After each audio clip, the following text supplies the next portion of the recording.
이방인, 자신이 선택하지도 않은 낯선 곳에 떠밀려온 삶, 외로움, 돈, 우울함, 이 모든 것을 똑같이 공유한 연인이 있습니다.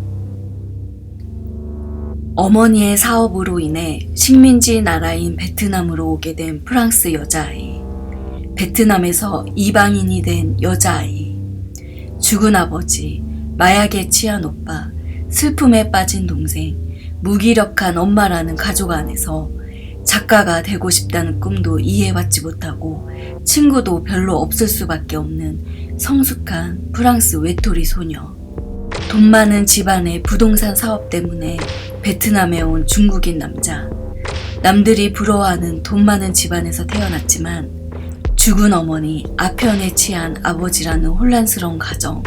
그 안에서 돈이 많다는 이유로 직업은 물론 차문을 여는 것도 우산을 쓰는 것도 스스로 해본 적도 없고 인생을 스스로 결정해 본 적도 없는, 심지어 자신의 와이프도 자신이 정하는 것이 아닌 부모가 정해주는 삶을 사는 중국인 남자.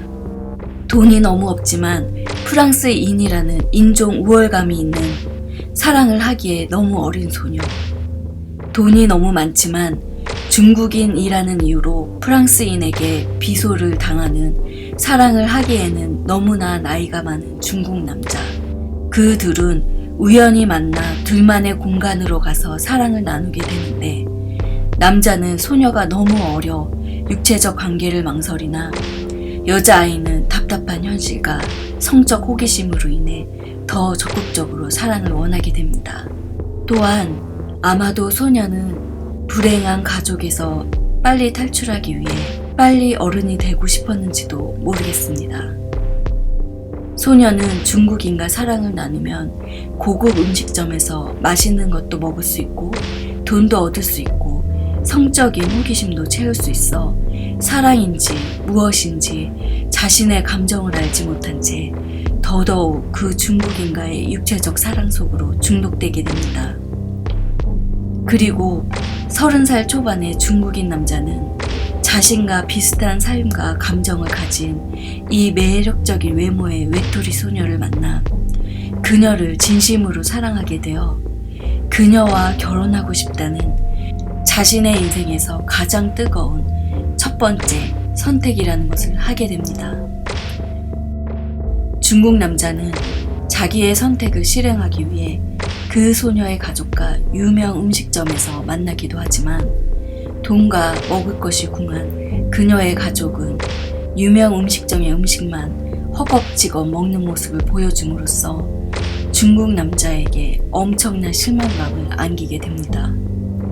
그래도 중국인 남자는 그 뜨거운 선택을 실행하기 위해 직접 아버지에게 찾아갑니다.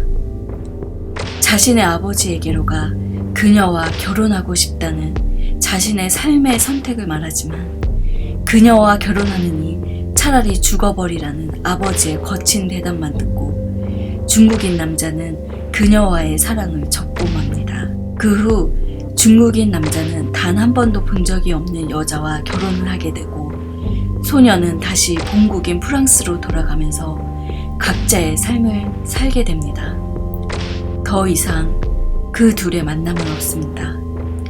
이렇게 스토리가 끝나고 나서 이 영화에서는 너무 아름다운 씬이 나오는데 그 장면은 바로 프랑스로 돌아가는 소녀가 탄 배를 저 멀리서 지켜보는 중국인 남자의 차, 그리고 그날 밤 쇼팽의 노래를 들으면서 소녀가 눈물이 터지는 장면. 그 장면에서 그 둘의 관계는 욕정, 돈, 외로움 이런 단어로 연결되는 것이 아닌 바로 가장 뜨겁고 간절했던 사랑이었음을 알게 해줍니다. 영화에서 소녀의 친구들은 중국인 남자와 성을 나누는 프랑스 소녀를 창렬화하고 중국인 남자의 아버지는 프랑스 소녀와 결혼할 거면 차라리 죽어버리라고 합니다.